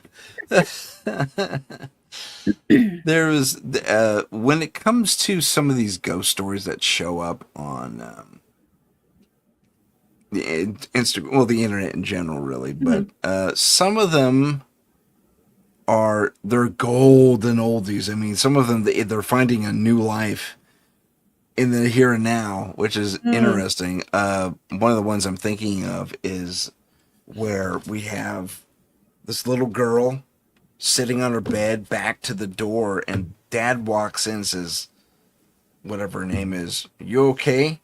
And we don't realize, we think it's a shadow, but then you see that it's another face sticking out from behind the girl and does this, right? Oh. Then the dad rushes in and looks around. No one's there. Wow. If it's a special effect, it's very well done. Very well done. Very impressive. In fact, I have that clip here if you'd like to see it. Yeah, I'd love to. Okay. We're just doing a clip show right now. Just because we can. Scary things caught on camera. I don't know why this is there, but... Is that what it's called? Scary things caught on camera? This is the scary thing right here. Okay. See the little girl peek out? Okay, let me zoom in. Let me zoom in on that. On the left. Yeah. I wish I had better control over the edit. And the girl's all kind of weird and possessed like. And this is a dog looking out the window at 3 a.m. I don't want to go in there. And this is another little piece. But I wanted to show you that first thing primarily. Yeah. Let me go back there real quick. And then, okay, so this, I don't know why this guy, anyway, so look it over here. Yeah. See your peek out? Ooh, that's good. There. Yeah, no one's there. Ooh, that's good. That's because my initial thought was maybe she had a friend over and they're just playing, but no. Wow. That was awesome. Yeah, that was kind of fun. The So there's stuff like that that's out there, and then people are trying to mimic it, and they're not really pulling it off. I don't have another example, unfortunately, but which isn't necessarily bad, because I hate it when people try to fool us and like, yeah, look, like there was people on the train and they thought they saw a Bigfoot, and like, do you remember that one? Oh yeah, there was a guy in a suit. Yeah, it's like, something like stop trying to trick us. I want to know the real things. It was pretty cool to see, though. But yeah, it was neat. It was neat. You wish that were the case. Or where people post little clips of something, like a UFO or something. Yeah. And people comment, "That's from the movie blah blah blah blah blah." Right. Like, you killed it, man. Yeah. We thought we were there, and you killed it. Oh man. So it's good times. If we have I really wish we did have was an opportunity to actually do an investigation together. I think that would be the funnest thing in the world. Oh yeah, it would. Yeah. I need funding to go to California. Yeah, man. And there's lots to look at out here too. But I mean, even me going to Canada, that might that would be awesome. Be a thing. Bring JJ. Oh, she'd love that. That'd be great. I'd love the grab Eric. Hey, Tommy, come on over too. Tommy. Now's your chance, bud. Yeah. I have a friend in British Columbia, and we're always talking. Like, we've known each other for years, and I don't even think we can remember how we first met. It was when I was living in Alberta. It might have been in the chat room for some podcast. I can't remember. But anyways, we just hit it off right away, and we've become friends. And I've had her on the show a couple of times, and she's a paranormal investigator, and she keeps wanting me to go out and investigate with her and her team, and I would absolutely love that. Like, but yeah, it's not in the budget. Not in the budget. Where's she again? British Columbia. Oh, yeah. She's on this side of she's on the West Coast. Okay, gotcha. Yeah. It's like, that's a bit far. Just a little bit. If anybody wants to fund my travel. Go fund me. Yeah, we'll do a little we'll record it and put it out there. That'd be fun. It would be. That'd be an absolute blast. Well, she's asked me a lot of times. She's sending me a picture about somebody, and she says, "Do you get any feelings?" She doesn't give me any backstory, or she'll just talk about a certain person, and I'll give her a description of what the individual looks like. And at first, I don't get anything, and all of a sudden, I get flooded with all these images, and really? It's just so she always trusts me whenever she asks. It's like either I don't know, I don't get anything, or it's just I get a lot of information. And she's like, I would absolutely love to have you come here. I'll take you to all these other places in BC, see what you're able to pick up. Because a lot of times she'll send me a photo of like an old church in BC or something. Or there was one time she asked me about something, and I told her there was an old church, like really, really big church. And I didn't know where it was located. And when she sent me a picture, I'm like, that's the church. So she says it was in Vancouver. I'm like, okay. Cool. I think it was built in the 1800s. Wow. But yeah, she's like, we really got to get you out here, and we'll go to different locations, see what you pick up, and which would be absolutely amazing. But it's not in my budget. Yeah. That's a trek. I mean, you are literally on the East Coast. You're right there, aren't you? Well, not the east. The East Coast would be like New Brunswick. I thought you were in New Brunswick. Nova Scotia. No, that's where I'm originally from. I'm in Ontario now. Oh. My mistake. Okay. Yep. Okay. No, gotcha. It's still a hike, and it's so funny and frustrating because it's so expensive to fly within Canada, and it's so much cheaper to fly to Europe. Like, why? No kidding. That's weird. That's really, that's bizarre, man. Oh man, what's going on with our world, man? You can't travel within your own space, your own country, but if you go outside, it's cheaper. Maybe this way to do it. Ping pong. Yeah, maybe. Fly out and go to BC. I'm gonna have to look for some seat sales.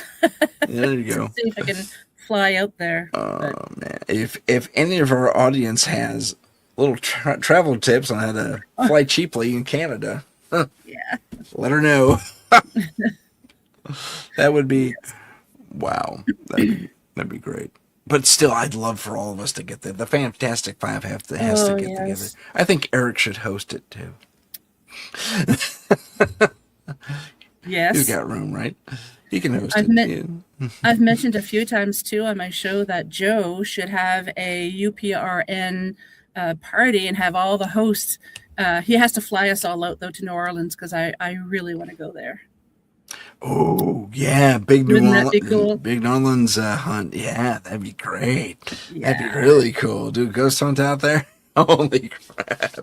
I've mentioned a couple of times when Michelle was on the show. I'm like, we really got to get Joe to bring us all into New Orleans, and he can take us all over the place. Right. We could even record it and put it on everybody's show. That'd be great. Here's what I saw on my camera. Yeah. Or what we could do is it would be recorded, but one part would be on one person's show, and then the other part would be on, like, the continuation would be on different people's shows. Yeah, I like it. Or we could even do teams, and all the different hosts kind of do a team investigation. That would be awesome. Yes. So team 1, team 2, so on and so forth, and just really do like a solid thing. And where would we go though? There's so many places in New Orleans that can serve as a good hot spot to investigate. And there's one of the things I've always wanted to go to is that convent that apparently put up a vampire. That would be cool. Yeah. Apparently there's at least one vampire bar in New Orleans too. So there's a couple. Yeah. From what I know. I haven't been there, but yeah. Yeah, me neither. Michelle and I have talked about it. It's like, yeah, we really have to go. Maybe Elon Musk can fund us. That's a good idea. Let's hit everybody up. Yeah. Well, he's into strange, cool things, so yeah. Yeah, man. He's in the aliens. You'll be in the ghost, right? Yeah, right? Just throwing it out there. You never know. Yeah, okay. If anyone has any link to Mr. Musk, and we'll get him out there. Elon. Why don't... I got an idea for you. Yeah. You should totally fund this. That's like zero benefit for him. Or we could start a new television show or / channel where he would fund it and would have all these, like, he'd get us to go to various locations and that's a good idea. Are you listening, Elon? We just pitched you a brilliant idea. Kat did anyway. Kat pitched you a brilliant idea. You should totally take advantage of that. Yeah. And then maybe one of the teams is one of the better teams. Why the Fantastic Five all on one team? Yeah. That's a good idea. Maybe something. Sorry, I didn't mean to interrupt you. No, go for it. You could have something like Survivor, but you have different paranormal teams, and somebody gets voted off. I like it. You turned off your camera, Dave, right in the middle of the investigation. You turned off your camera. You're out. Yeah. Or you didn't get as much footage. You're out.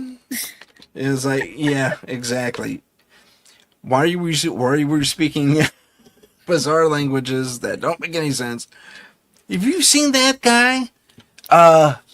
He wasn't around very long as far as the internet goes, but he was a guy who spoke like tongues. It's just talking, just blabbering.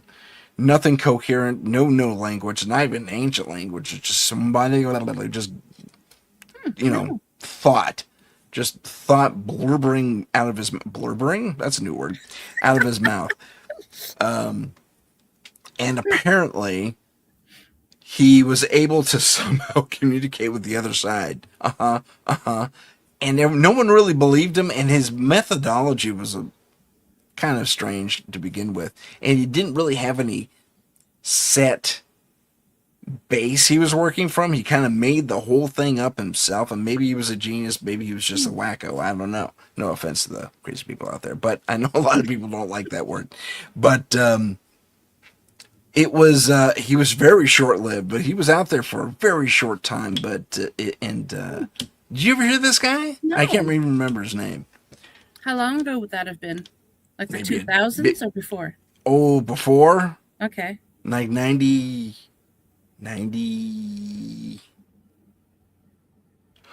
Let's see. 95, 96, something like that. Pardon my yawn. Interesting. My mom told me that when I was in my early to mid-teens, she would hear me talking in my sleep, and she says, "You used to speak in tongues." I'm like, "Oh, okay." She says, "You're speaking some language. I have no idea what it was, but yep." It's like, "Oh, ancient Atlantean. That's it." Maybe, yeah. I don't know. I kind of wish that we would have had MP3 players or recorders back then that were readily available, and she could have recorded me so I could hear it now. But, well, even a cassette player, hit record. Yeah. Oh, That's how they recorded the Sierra sounds. Yes, that's true. But no, that would be interesting. Where do you land, switching gears, where do you land on large rock outcroppings and formations looking like animals and being petrified creatures? I haven't heard of that. Oh, real? Oh my gosh. Is that a new thing? No, it's been around for a little bit. I'll show you an example. Now, some of these are a little obvious that they're faked, but some of them aren't. Let me show you this. You always come up with things that I've never heard of, and I feel like, do I live under a rock? Like, you live under a rock. Speaking of rocks, yeah. let me show you what's going on here. So, ladies and gentlemen, this is probably one of my favorite new topics, and I've been dying to delve into this. And this guy, he's there. He kind of goes into it, but as you can see, it's one of your favorite creatures. It looks like a dragon. Looks like a dragon, yeah. It looks like a dragon. And I goofed. I hit a button. Any idea how big it's supposed to be? No, but if the swells are any indication, I think that rock's about the size of a person. Okay. Yeah. So let me zoom in. Actually, I have heard of things like this. Primarily, what's that country? Up in Iceland, I know they got a couple formations. It's what's that cryptid called? There's a couple of movies. Oh, jeepers. During the daylight, they turn into gargoyles? Rock. No. Not gargoyles. Okay. I want to say it's a Scandinavian thing, but Oh, I know what you're talking about. They turn into rock. They're like drowners or something like that. Trolls. Yes, I can't remember the country, but apparently they have like mountains where it looks like, if you actually look at it and just don't dismiss it as a mountain, it's just like looks like a sleeping troll. Like, it's mountain giant. Yeah, I know what you're talking about. Yeah. So this guy's amazing. Yeah, but that's really if that's carved, that's amazing. I mean, they got the spine, the hands, the tail, the whole thing. And apparently there's another island out there somewhere near Iceland that looks like an elephant. I hit the wrong button again. Which is still hit the wrong button. Perhaps I should close my thing before I expose anything I don't want Tom, stop messing around. Tom, hey, I ain't messing around. You're messing around. But yeah, it's a fascinating. I hit the wrong button again. It's a really super intriguing phenomenon across our globe. I mean, there was these guys looking at stuff in the middle of the forest that seemed to be discarded, but at the same time, they're carved animals. They look like lizards and snakes and boar, and it's amazing, especially once you get the perspective. Now, they're gigantic. They're easily, I don't know, for lack of a better term, dinosaur size. So they're gigantic, and it could be pareidolia. It could be us seeing what we want to see. But I have to admit, some of these things, they're not carved. That's the other thing. They're not carved. The rocks actually form these formations, which is very intriguing. So that could be part of our television show that Elon could fund. We could go check it out and investigate it. Elon, if you're listening, this is the show. We'll do it. No problem. We'll show run it. I can do that. No problem. Yep. Good to go. So if you want to see a television show about us exploring all the world's mysteries, let Elon Musk know that you want that to happen. Yeah. Right now. And send him my information, Paranormal Insight, paranormal.insight.podcast@gmail.com, or Kat paranormalheart13@gmail.com. Oh, shut up. Please give it to them again. It's okay. paranormalheart13@gmail.com. That's right.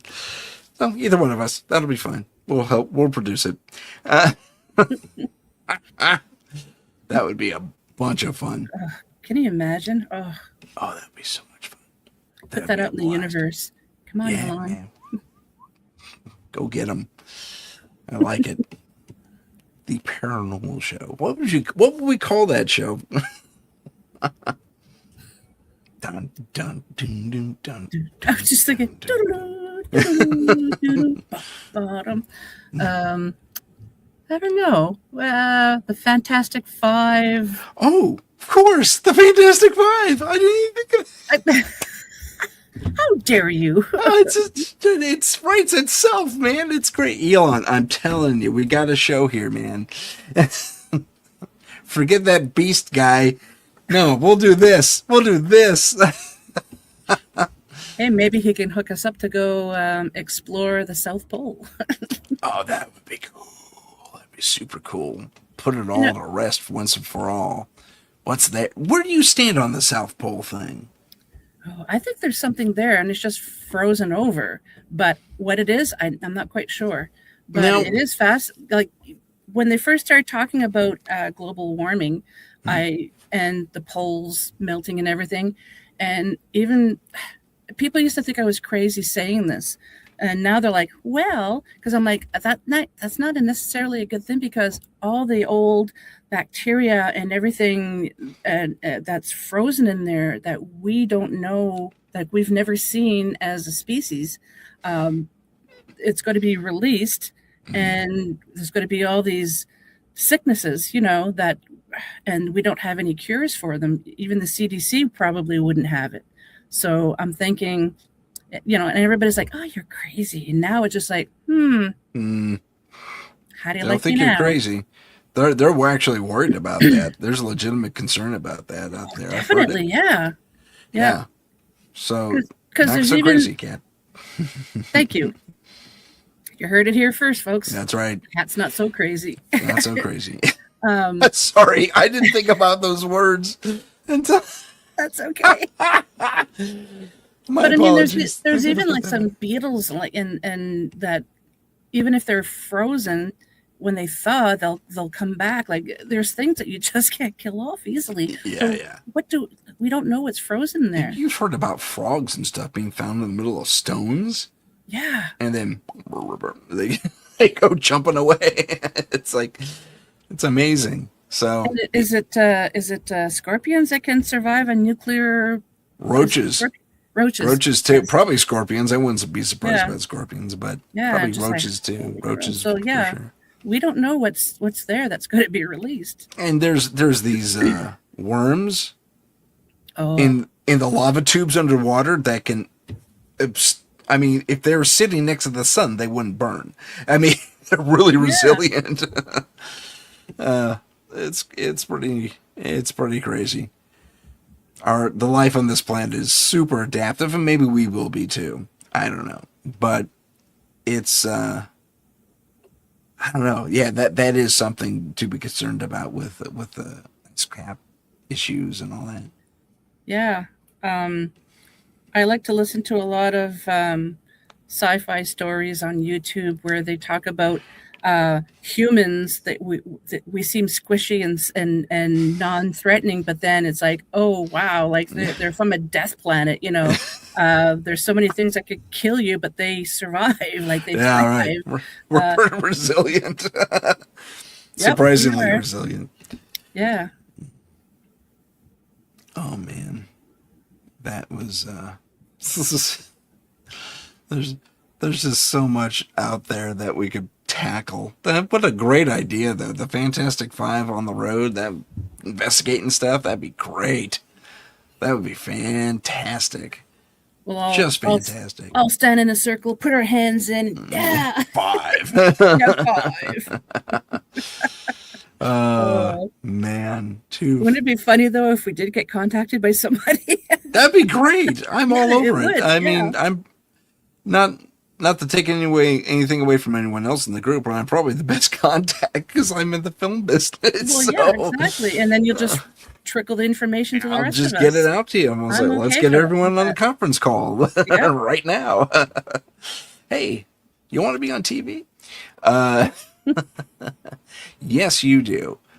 Well, I think for us, it wouldn't be so much being on television. It would be being able to be funded to explore these things. Exactly, yeah. In a real honest way. Because we were talking about this, I was talking about this with David on the last show, where we're at a space now where a lot of our reality shows, and I knew this already, but a lot of our reality shows are pretty well scripted, including our paranormal shows.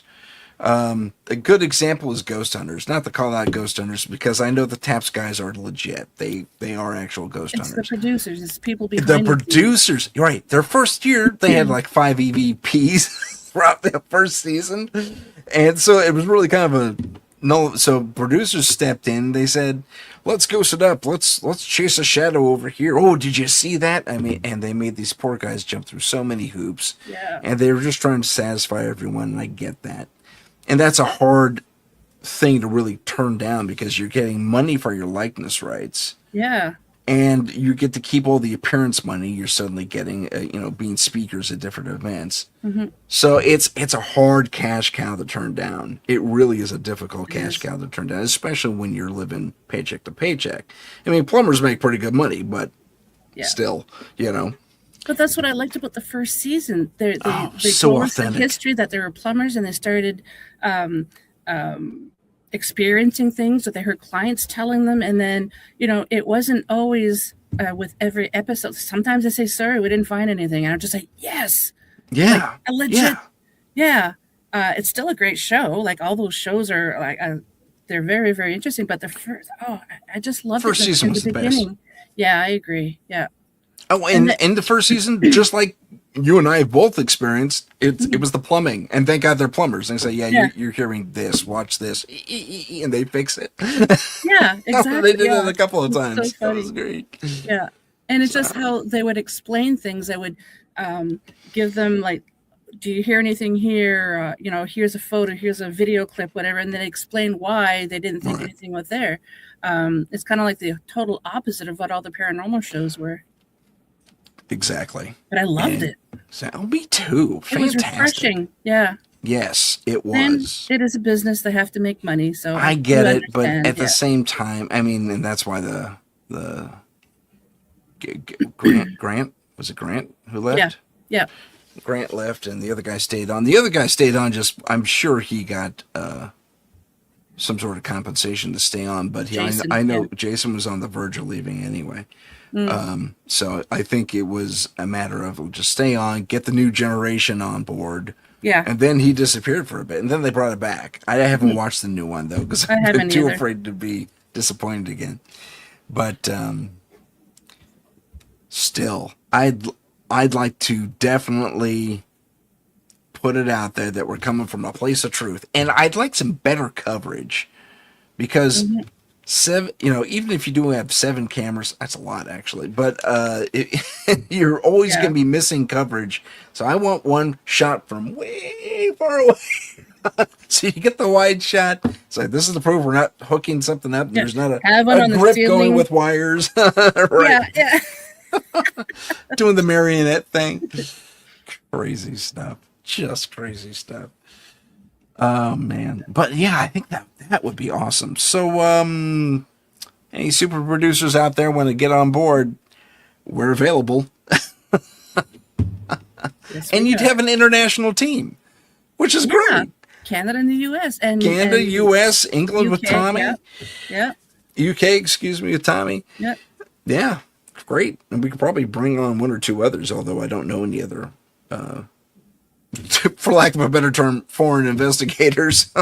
Yeah, I don't know very many either. I'm trying to branch out and get even guests to come on the show from different countries other than the UK and North America, and it's really difficult. Plus the time zone thing. Yeah, Yeah, that's true. A lot more pre-records if you I go would, that route. I would absolutely love to talk to somebody from Japan or Africa, like anywhere. It's like I want to Africa's hear got what's some going on weird there. stuff happening. Yeah, Weird stuff happening. yeah. I'm gonna get your opinion on a final video. We're just gonna watch it, and it'll be fun. It's And, fake. I don't know. It's fake. That's it. Yep. She's made her decision. She saw it coming. Her psychic vision kicked in. There's Tommy that believes everything. Yeah, Tommy's the best, man. I know. He's great. And he admits it. Oh, I believe everything. I believe it all. I believe it all. Prove it isn't true. He goes the opposite direction. Yeah. Tommy's the best. Okay, so this is a Bigfoot mom and her baby caught on trail cam.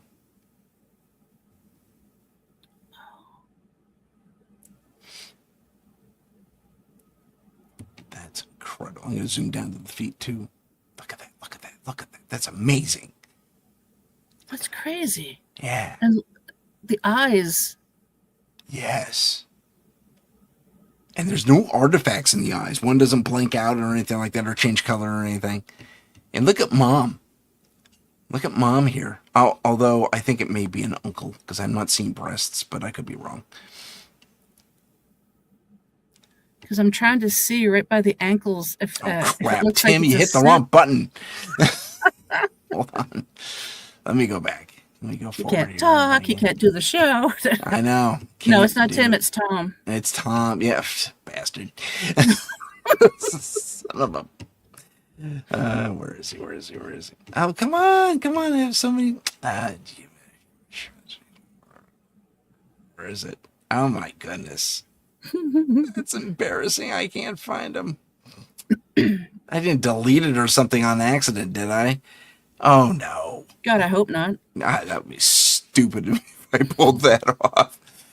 But of that little clip that we saw, it's worth re-examining a few times. So Definitely. I love the little griffins there and those and the dinosaur birds. So funny. Yep.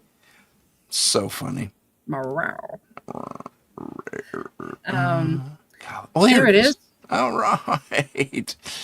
This time we'll try not to mess it up. The little guy really gets my attention. Yeah. Because he looks so real. Yeah. Because I'm trying to see down by the ankles, is it just like, are they wearing pants? You know? No, look at you got toes and look at the shape of the feet. Oh my, I mean, it is amazing. Just amazing. We need to talk to the person who got that. Yeah, we do. And it's Squatch, NC Squatch. I'll have to reach out to them and see where they got this. Can you send that to me on Instagram, please? Sure. Thank you. But look at that little guy. And they got the video split. So cute. He's adorable. So here's a nice long, let me pause here. Here's a nice wide shot of what we're looking at. Okay. But here's mom. I love that mom is dirty. She's covered in leaves and stuff. And baby's a little dirty too. I love that the IR shadow is projecting backwards, supposed to. And I love that their interaction with the environment is spot on. I mean, that's real reaction to a leafy environment. Yeah. You know? So and look at the length. This looks exactly like the gimbal footage. Which is controversial lately. Oh, yeah, I'm still a believer. I mean, I've examined that too many times to know what's what. And it hasn't changed that much. Even the stabilized footage just makes it better. It doesn't make it worse. Mm-hmm.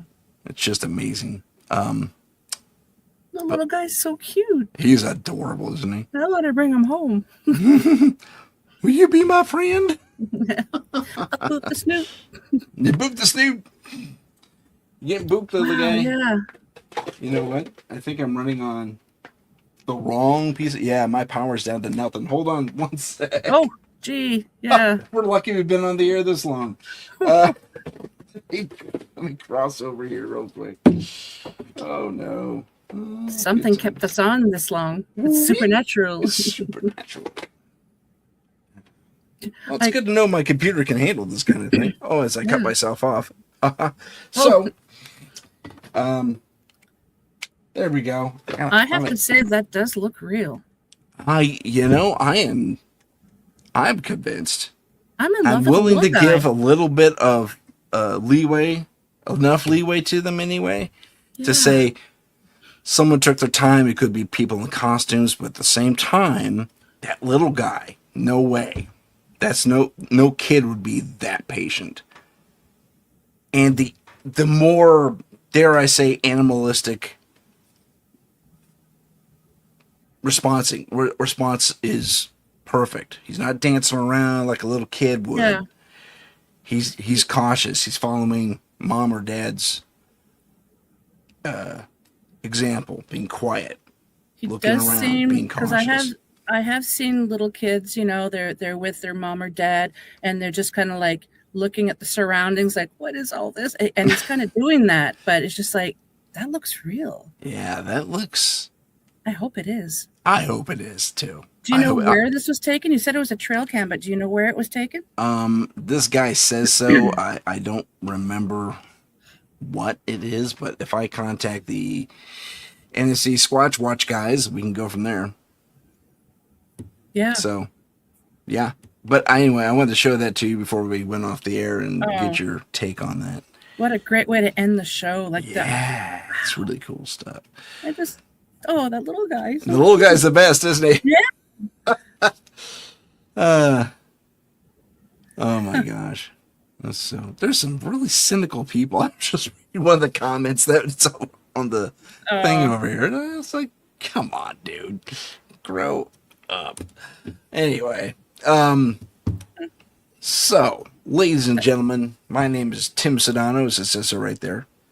This is Paranormal Insight. That is Kat Ward. And Kat, I'm going to give you the floor here real quick so you can tell everybody where to find you. Awesome. Thank you. So, first of all, my email is paranormalheart13@gmail.com. So if you have comments, you just want to say hello, you want to be on the show, you have topic or guest suggestions, please let me know. paranormalheart13@gmail.com. My show, I have new episodes every Tuesday night at 6 p.m. Eastern Standard Time. You can find it on YouTube. I am also on UPRN 107. Oh, Lordy, 107.7. Thank you. New Orleans, 105.3, the Gulf Coast. Good grief. I'm also on Spotify, like pretty much wherever you find all of your podcasts. I want to mention that in August, if I may, Tim, I'm going to I'm going to be attending the second annual Gatineau, Ottawa Sasquatch Conference. We're going to have a lot of great speakers. I'm going to have a vendor's table there. I think I'm going to be introducing some of the guest speakers. Last year, it was a one-day event. This year, it's a two-day event, August 15th and 16th. If you're interested in purchasing tickets, just email me, and I can give you the link. It's going to be a great, great event. As a lot of people know, we don't have things like that in Canada a whole lot. So Sabine Blais, she is the one that organizes it. So it's amazing that we're starting to have things like that in Canada. So it's so amazing.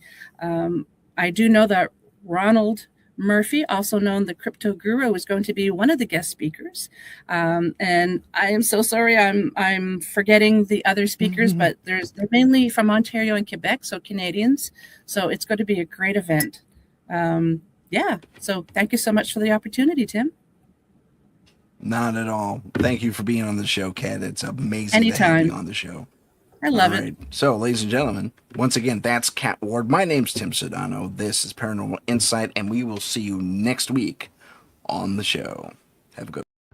If you have a paranormal experience that you would like to discuss on the show, please email us at paranormal.insight.podcast@gmail.com. That's paranormal.insight.podcast@gmail.com.